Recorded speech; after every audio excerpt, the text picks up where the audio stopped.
If you ask the vast majority of Star Wars fans to name their favourite entry into the entire movie franchise, most will quickly name one film, 1980's follow-up to A New Hope, The Empire Strikes Back. But even so, the film's production was such a colossal undertaking amid impossibly high expectations that there's probably plenty you still don't know, even today, about the movie's creation. I'm Ewan, welcome back to What Culture Star Wars, and here are 20 things you didn't know about The Empire Strikes Back. Number 20. The film's budget almost doubled during production. After the success of A New Hope, George Lucas wanted to avoid seeking financing from a major studio for the sequel in order to secure creative freedom for himself. As a result, he acquired the original $18 million production budget without any studio help, between profits from A New Hope and a bank loan he was able to secure off the back of the 1977 film's incredible commercial performance. Though the move of course paid off for Lucas in the end, The Empire Strikes Back's budget ultimately ballooned to $33 million by the end of production. This caused the nervous bank to consider calling to collect on Lucas's loan, at which point he decided to make a deal with Fox to secure the loan in exchange for a greater cut of the profits. However, Lucas got to keep his much-cherished franchise and merchandise rights, pulling off one of the greatest movie-making deals in cinema history. Number 19. Wait, Yoda originally had blue skin?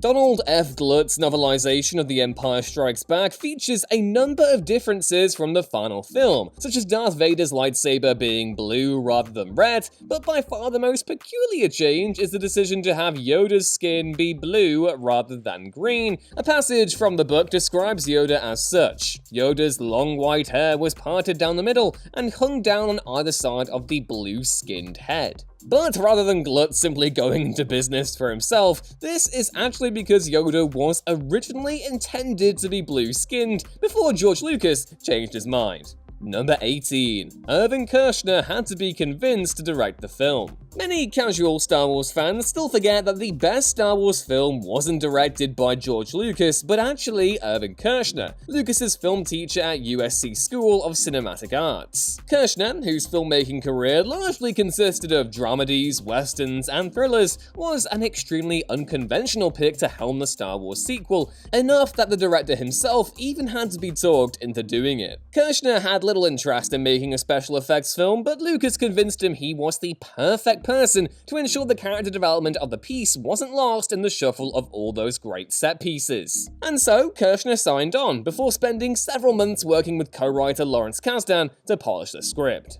Number 17. Sir Alec Guinness was paid millions in royalties for his cameo. Much has been written about the enormous riches Alec Guinness earned, and his estate continues to earn even, for his role as Obi-Wan Kenobi in the original Star Wars. And so, when Guinness was approached to reprise the role for a brief cameo in Episode 5, Guinness decided to strike a hard bargain, now being fully aware of the series' popularity. Despite being on set for less than 5 hours on a single day, Guinness negotiated to receive 0.25% of the film's box office gross, which, going by its $550.9 million box office gross, amounts to a windfall of over $1 million for a day's work. Number 16. Harrison Ford and Carrie Fisher were drunk during the Cloud City introduction. In the movie's DVD commentary and also in various interviews, Carrie Fisher has mentioned that there's a very special reason why Han and Leia look so excessively peppy when meeting up with Lando Calrissian on Cloud City. They were still drunk from partying the night before. Fisher said, "I was renting Eric Idle's house for 5 months and he was doing Monty Python down in Tunisia, and they had a drink that they would give to the extras to make them more quote-unquote compliant, and they called it the Tunisian death drink. We had an early call, and Eric called down and said, 'The Rolling Stones are here,' and I came down, and it was all of them. I called Harrison and said, 'Get over here, this is ridiculous.' I wonder how he remembers it. I remember that we never went to sleep, so we weren't hungover, we were still drunk when we arrived in Cloud City the next day. We don't really smile a lot in that movie, but there we're smiling." Damn, imagine looking that good when you've been up all night and still have Tunisian death drink coursing through your veins. Bless them both. Number 15. George Lucas quit the Writers and Directors Guilds over a credits dispute. Of all the creative battles which George Lucas found himself locked in throughout the original trilogy, one of the strangest involves the series' signature opening title crawl. When putting A New Hope together, Lucas insisted upon moving the traditional opening credits to the end of the movie in favor of the title crawl, which the Writers and Directors Guild reportedly only agreed to because they didn't expect Star Wars to be much of a success. But when Lucas understandably expected the same allowance for The Empire Strikes Back, the Directors Guild of America kicked up a massive stink, unhappy that director Irvin Kershner's name wasn't up front. They even tried to get the original prints pulled from cinemas and edited to include Kershner's name at a cost of $500,000. But considering that Kershner was entirely on Lucas's side in the first place, Lucas elected to pay a fine instead, rumored to be as high as $250,000 to keep the titles intact. To make his protest clear though, Lucas then followed up by rescinding his membership in both the WGA and DGA. Number 14. Darth Vader wasn't originally Luke's father. Another vital Star Wars figure who doesn't get nearly enough credit is Lee Brackett, who wrote the original draft for The Empire Strikes Back. Though Lucas was actually disappointed with her draft, it nevertheless bore a strong resemblance to the final script, which was subsequently worked on by Lucas and Lawrence Kasdan after Brackett's untimely death from cancer during production. But in Brackett's draft, Darth Vader wasn't in fact Luke's father, with Anakin Skywalker instead being a Force spirit who would train Luke. Only in later drafts were these attributes split between Yoda and Obi-Wan, and the shock parentage twist introduced. Number 13. Paul Verhoeven was considered to direct. Believe it or not, legendary Dutch filmmaker Paul Verhoeven claimed in a 2012 Q&A that he was in contention to direct the film due to the enormous popularity of his Golden Globe-nominated 1977 romantic thriller, Soldier of Orange. Verhoeven was invited to meet with the producers and brought along a copy of his shiny new film Spetters, which quickly became infamous for its frank, graphic depictions of sex, which, as we all know, Star Wars has lots of. And so, it's perhaps little surprise that Verhoeven never heard from the producers again about the possible Star Wars gig, presumably appreciating how thoroughly wrong the director's sensibilities were for a more commercial, family-friendly tentpole film. Number 12. Children were hired to play rebel extras. Irvin Kershner made use of one of the oldest tricks in the book to accentuate the scale of the Rebel hangar set by hiring children to play Rebel soldiers to appear in the background of wider shots. Their short stature would suggest the hangar was actually larger than it really was, and if you want to be totally cynical about it, it probably meant they didn't have to pay their extras that much either. Number 11. George Lucas campaigned for Frank Oz to get an Oscar nomination. Frank Oz was responsible for not only providing the unforgettable voice of Yoda, but also performing the on-set puppetry of the character, making him yet another vital contributor to the film's success. George Lucas was so blown away by Oz's performance that he spent thousands of dollars of his own money on an awards campaign to try and get Oz nominated for a Best Supporting Actor nod. Sadly, and as we all know, the campaign largely fell upon deaf ears, presumably because many Academy members didn't accept a combination of puppetry and voice acting as a film performance in the traditional sense, even though they definitely should have. Number 10. Lando Calrissian was originally very different. One of the more significant changes from earlier versions of the film is the depiction of Lando Calrissian. For starters, his original name was the decidedly less catchy Lando Kadar, and during a story conference he was considered to be a suave James Bond-esque character. But when it actually came to putting pen to paper, earlier drafts depicted Lando as a clone who survived the Clone Wars and led fellow clones to start their own settlement. Another backstory depicted him as a descendant of survivors of the Clone Wars, part of a family who reproduced by cloning. Needless to say, we're all pretty thankful for the Lando we actually ended up with. Number 9. 2 major crew members died before production was completed. Despite the relatively smooth nature of the production once shooting started, compared to the utter rollercoaster ride that was A New Hope at least, 2 core members of the team sadly passed away long before Empire was released. First, aforementioned screenwriter Lee Brackett died from cancer shortly after submitting her first draft, and also John Barry, who served as production designer on the original film and was hired to serve as second unit director on The Empire Strikes Back. Sadly, Barry collapsed on set just 2 weeks into filming and died of meningitis the next day, at which point Harry Cochlis was brought in to replace him. Both contributed significantly to the tone and style of Star Wars respectively, and their names absolutely need to be spoken about more loudly among the fanbase. Number 8. George Lucas featured an ice planet to challenge his effects team. George Lucas didn't merely come up with Hoth for the mere majesty of it, he very pointedly wanted to stage a battle on an ice planet because, unlike the vast blackness of space, the bright white vistas had few blind spots where the effects team could conceal their mistakes or take shortcuts. Lucas's crew likely loathed him for it, but they clearly rose to the challenge, given that the Battle of Hoth remains one of the most impressive and beloved action sequences the franchise has ever delivered.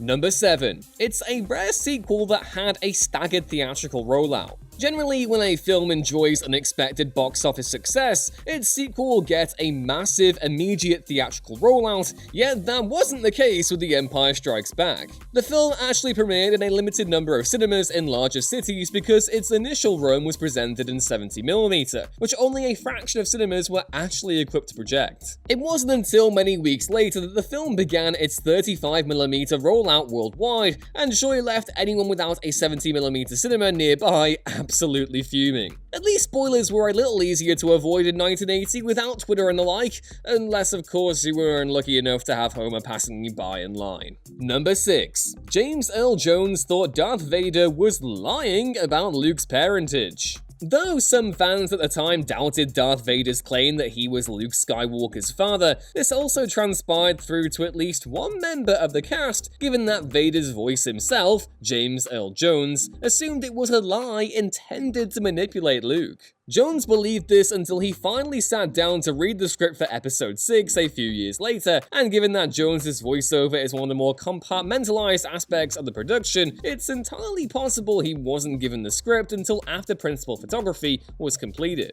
Number 5. Part of the Hoth sequence was filmed outside the cast and crew's hotel. Much of the Hoth sequence was filmed in Finnsey, Norway, and true to the series' poor luck with inclement weather, the crew arrived to shoot just as the region's worst winter storm in 50 years swept through. For a time, the cast and crew were confined to their hotel and unable to shoot at their planned location, but out of frustration, Irvin Kershner eventually decided to film part of the sequence where Luke ambles through the snow just 30 feet from the front door of the hotel. Number 4. Han Solo was frozen in carbonite because Harrison Ford wasn't confirmed to return. The film's famously bleak ending sees, among other things, Han Solo frozen in carbonite and passed off to Boba Fett, but there's one very particular reason that George Lucas decided to leave Han in limbo between movies. As it turns out, Harrison Ford wasn't sure if he would be returning for the third film, even asking Lucas to kill him off in Empire, so to cover his hide in case Ford decided not to come back, his fate was left up in the air between films. Unlike Carrie Fisher and Mark Hamill, Ford never agreed to sign a 3-picture deal, which in retrospect seems like a huge gamble on Lucas's behalf. Thankfully, of course, it all worked out in the end, and we all got the epic conclusion we all wanted. Number 3. 8 R2-D2s were made for the movie. A staggering 8 different versions of R2-D2 were used throughout Empire. 2 were lighter and more padded for actor Kenny Baker to fit inside, while there were 3 dummy versions which could be damaged if need be, and a further 3 which were remotely controlled for locomotion. This seemingly excessive number of RT units was due to numerous issues the production had on A New Hope with the original aluminium models in terms of movement and comfort. Empire's R2-D2 units were instead made out of fiberglass, and by all accounts made this aspect of the production far less of a headache for both Baker and the crew. Number 2. Han's I Know wasn't improvised by Harrison Ford. It's often stated by fans that Han's utterance of "I know" in reply to Leia's declaration of love for him was improvised by Harrison Ford on the spot, but that's actually not the case. Rather, Ford and Irvin Kershner discussed the scene before shooting and settled on the new dialogue, which reportedly led to Fisher being upset that she wasn't included in the process, and Lawrence Kasdan irritated that his words had also been altered. The fact that Ford hashed it out with Kershner is confirmed by an excerpt from Alan Arnold's 1980 book Once Upon a Galaxy, a journal of the making of Star Wars: The Empire Strikes Back, where it's made abundantly clear that Ford talked it over with Kershner before the camera started to roll. So it's still quintessentially Ford, but it wasn't as spontaneous as people like to think. And number 1. David Prowse guessed the Darth Vader twist 2 years before release. There's another piece of mythic Star Wars trivia which, while rooted in truth, has been totally misrepresented over the years. It's often stated that Darth Vader actor David Prowse spoiled the ending to Empire Strikes Back in a 1978 interview where he mentioned that Luke would turn out to be Darth Vader's son. While Prowse's loose-lipped confession has often been spoken as fact, it's actually far more likely that Prowse simply made a lucky guess, given that only George Lucas, Irvin Kershner, Lawrence Kasdan, and Mark Hamill actually knew about the reveal until the late stages of production when James L. Jones was brought in to provide his voiceover. Furthermore, Prowse was given a dummy line while shooting the scene, which was "Obi-Wan killed your father," which is absolutely bonkers. Ultimately, all that secrecy was pretty much for naught though, given that the film's novelization was released a month before the actual movie, spoiling the big twist far ahead of time regardless, just like the Phantom Menace soundtrack did with Qui-Gon's death years later. And those were 20 things you didn't know about The Empire Strikes Back. Know of any other bits of trivia about the film? Share them in the comments below, and please don't forget to like the video if you enjoyed it, and subscribe to What Culture Star Wars so you don't miss another upload going forward. I've been Ewan, and may the Force be with you. Bye!